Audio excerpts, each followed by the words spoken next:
Hard to believe, but the fantasy football season is already halfway over. What's going on? I'm Dustin. Welcome to Fantasy Smack Talk. Let's talk about some must-adds in all leagues. This is your Week 9 waiver wire.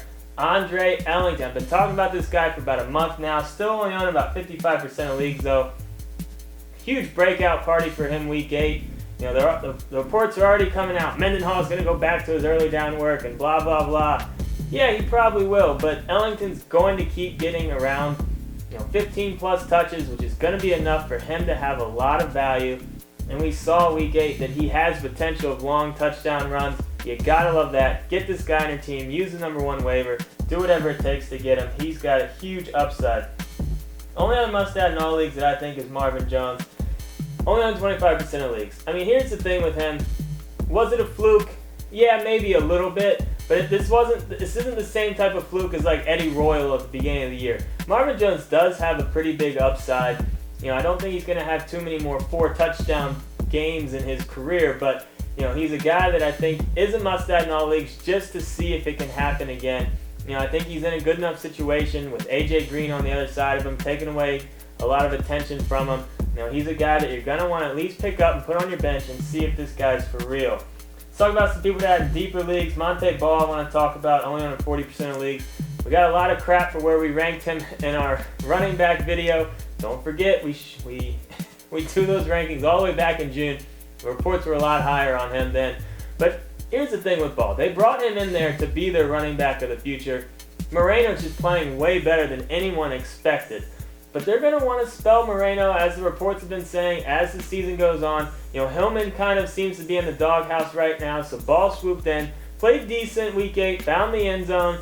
I think he's going to continue to get more involved with that offense. So look for Ball, to keep getting more involved, like I said. And if Moreno goes down, he's got a huge upside.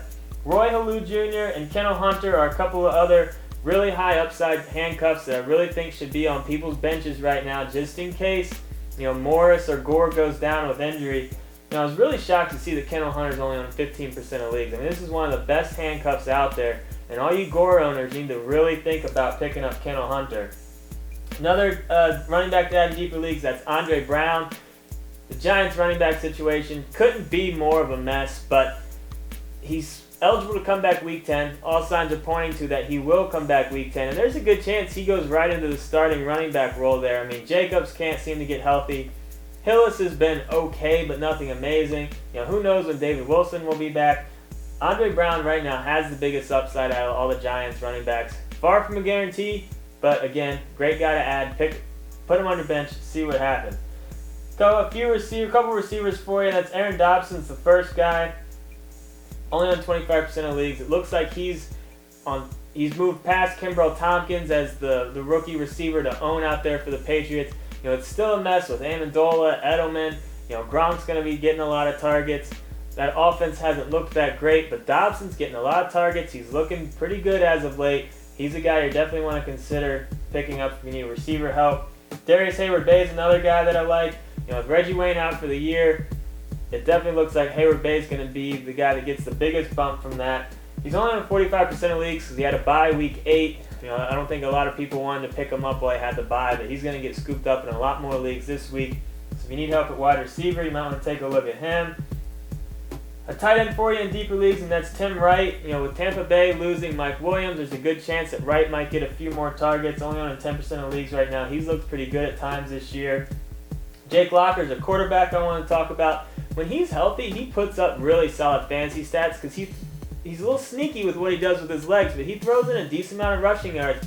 You don't hear a ton about his rushing abilities, but he does have decent legs, and he will throw some points on the board for you with his legs. So Locker's a guy, and I like his schedule coming up. So Locker's a guy that could be a nice bye-week fill-in for you, or any type of 2-quarterback league. You're going to want to take a look at him. And then my pick-up-and-play defense for this week is the Saints.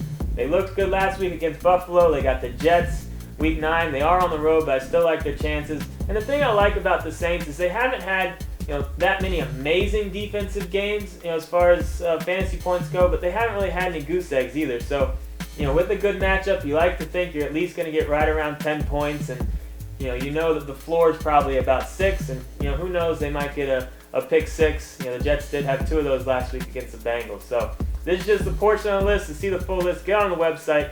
And if you got any questions, post them in the forums.